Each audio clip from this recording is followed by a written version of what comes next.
From Turkmenchay to San Stefano, welcome, dear listeners. Today we open the pages of history, pages often kept in the shadows because they are too inconvenient. These are the chapters where Armenia was not the maker of diplomacy, but its victim. A history not of nations at peace or at war, but of Armenians reduced to footnotes in the treaties of others. It is a history where the noble words of the great powers rang like music, yet always ended with the clash of iron and the cries of children. Yes, we are accustomed to hearing lofty promises of reforms, of guarantees, of justice. But in reality, behind those words hid a single unchanging pattern. Armenians left without land, without protection, without a voice. Europe smiled, Russia made alliances, Turkey sharpened its knives, and the Armenian people once more became currency on the diplomatic table. This is not a lament, nor a slogan.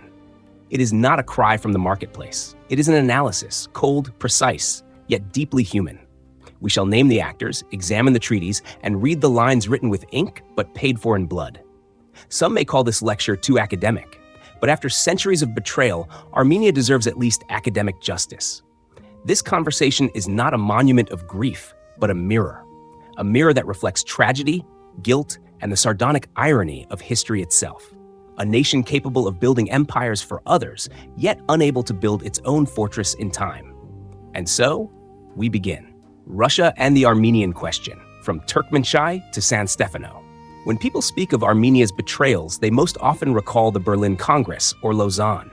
Yet the prelude began much earlier in the 19th century, when Russia, step by step, expanding its borders, turned Armenian lands into coin for imperial bargains. The Treaty of Turkmenchay of 1828 was a turning point. Persia ceded the khanates of Yerevan and Nakhchivan to Russia. At first glance, it seemed the Armenians had returned under the protection of a Christian empire. But in truth, Armenia did not gain statehood. It merely received a new master. For Russia, Armenian soil was a war trophy, and the Armenians themselves a useful instrument against Persia and Turkey. The Treaty of Adrianople of 1829 confirmed this new balance. Some Armenians of Western Armenia were resettled to the east. Yes, they fled Turkish oppression, but in reality, they entered another imperial cage. The Treaty of San Stefano of 1878 introduced for the first time the phrase the Armenian question into international diplomacy. The text promised reforms in the Armenian provinces, but these promises were a declaration, not a plan of action. Russia claimed its laurels of victory, the Ottoman Empire wrote empty words on paper, and Armenians remained just as vulnerable as before. Here lies the bitter irony. Russia played the role of liberator, but acted as administrator. Liberation from Persia turned into submission to St. Petersburg. The rhetoric of Armenian rights became not a guarantee, but a decorative flourish of diplomacy. Thus, long before the Berlin Congress, the formula was already fixed. Armenians were mentioned in treaties as an object, never as a subject. Their name served as rhetoric, not as political fact. And this formula opened the path to Berlin, where the Armenian fate was finally turned into diplomatic fiction. The Berlin Congress and the Red Sultan. The Berlin Congress of 1878 did not enter history as an act of justice, but as a masterpiece of diplomatic hypocrisy. On the stage stood chancellors and emperors. Behind the curtain, the great powers, balancing their interests. And in the hall, the Armenian people, relegated to the role of silent spectators. Into the treaty they inscribed an elegant phrase: "The Ottoman Empire shall carry out reforms in the Armenian provinces." It sounded noble, almost humanitarian. But those words became not a promise, but an epitaph. Reforms soon turned into massacres, and the world pretended not to notice the substitution. Russia, having won the war, quickly forgot those it had sworn to protect. Britain thought of the straits, not of lives. Germany regarded Armenians as nothing more than a minor pawn in the Eastern chessboard. Europe thundered with words, but fell silent in deeds. It was then that Abdul Hamid II emerged, a man later called the Red Sultan. His policy was a textbook in imperial cynicism. He created the Kurdish Hamidiye regiments, officially to guard the borders, but in reality to carry out massacres. Armenians were not reformed. They were slaughtered. More than 200,000 victims became the result of Berlin's so-called guarantees. Thus, a diplomatic act became a blood-soaked caricature of humanism. Abdul Hamid understood quickly. Europe had not signed an obligation, but a postcard of self-consolation. And here lies the bitter irony. Armenians were called the loyal people until their blood was needed to preserve the balance of power. Loyalty became not a reward, but a sentence. The Berlin Congress taught the Armenians a cruel lesson. When the great powers speak of reforms, they mean massacres. When they promise protection, they prepare silence. And when they write treaties, they do so not with ink, but with Armenian blood. The Moscow and Kars treaties, the alliance of Moscow and Ankara against Armenia.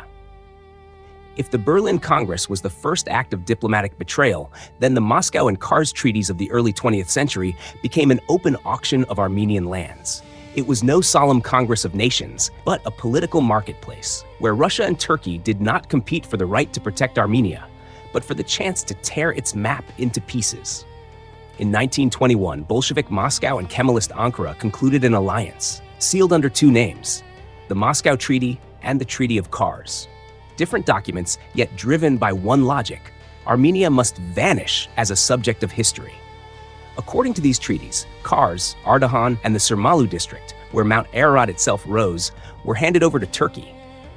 Nakhchivan was placed under the protectorate of Azerbaijan. Artsakh remained inside the artificially created Azerbaijani Republic. Armenians were not invited to Moscow, nor to Kars. Their fate was decided behind closed doors, as though they were not a people, but mere squares on a chessboard. Moscow secured its alliance with the new Turkey. Ankara received gifted territories. And the Armenian people once again became objects of someone else's bargains. The bitter irony of this episode lies in the fact that the Bolsheviks, who proclaimed equality of nations, signed a document that deprived Armenians of the right to their own home. And Turkey, fresh from completing its massacres, emerged with the status of a legitimate neighbor. Thus was shaped a political formula in which Russia and Turkey, forever enemies in rhetoric, found rare agreement precisely on one point: the necessity to divide Armenia. The Moscow and Kars treaties became an act of double betrayal of ideals, of rights, of memory. For Russia, it was a trade for influence. For Turkey, a reward for blood. And for Armenia, yet another loss, this time sealed with the stamps of two capitals: the Treaty of Sèvres and Wilsonian Armenia. In the history of the Armenian people, there is one special document, the Treaty of Sèvres of 1920. Some call it a lost opportunity, but more precisely, it was a document of hope, written in invisible ink. Sèvres promised Armenia much: the lands of Van, Bitlis, Erzurum, and even access to the Black Sea through Trabzon. For a moment, it seemed that justice had taken the shape of a map. That international law, at last, had become an ally of the Armenians rather than their gravedigger. A unique role was played by the arbitration of U.S. President Woodrow Wilson. His signature, his map, entered history as the vision of Wilsonian Armenia. It was a rare moment when a world leader drew borders that acknowledged the right of Armenians to live in their own home. Yet the bitter irony of Sèvres was that it became not a treaty, but a mirage. Europe, having just signed the document, was already thinking of Lausanne. America, after displaying nobility, quickly turned away and refused real intervention. Armenians were given a map, but not protection. They received words, but not weapons. Their destiny was once again reduced to a political illustration, beautiful in print but useless in life. The Treaty of Sèvres remained a legal skeleton, without blood or muscle. It is cited, but never applied. Its borders are printed in books, but never defended on the ground. Here lies the tragedy of the Armenian experience. Even when justice is written on paper, it may remain only a shadow. The Armenian people once again found themselves in a position where international law lived in the archives, while betrayal ruled the streets of their cities. The Treaty of Lausanne, Europe's final capitulation. If the Treaty of Sèvres was written as a promise, the Treaty of Lausanne of 1923 became the act of ultimate refusal. It was the moment when Europe, weary of wars and revolutions, chose to close the doors of history and leave the Armenians outside. Lausanne erased the very term Armenian question from the diplomatic agenda. There was no mention of genocide, no commitment to reforms, no responsibility placed upon Turkey. Everything declared in Sèvres was crossed out with a single stroke of the pen. The European capitals preferred a new treaty with a reborn Turkey, the same Turkey that only yesterday had completed the massacres. Western diplomats spoke of stability in the region. In reality, they legalized impunity. Turkey left Lausanne as the victor, the Armenian people as a forgotten shadow. The bitter irony of Lausanne lies in the fact that it is often called a triumph of international law. But in truth, it was the triumph of silence. Armenians became invisible at the very moment when law was supposed to protect them. Their blood was relegated to a footnote, their fate to a marginal line in the chapter on peace settlements. Thus, Europe capitulated, not before Turkey, but before its own conscience. Instead of naming things as they were, it chose to declare the Armenian tragedy non-existent. The Treaty of Lausanne became a political act of amnesia. From that moment, the Armenian genocide was erased from the language of diplomacy, and only the memory of the people preserved what the so-called civilized powers had chosen to forget. For the Armenians, Lausanne became yet another lesson. In a world governed by the diplomacy of forgetting, one cannot rely on foreign signatures. For at Lausanne, Armenians were not betrayed, they were simply erased.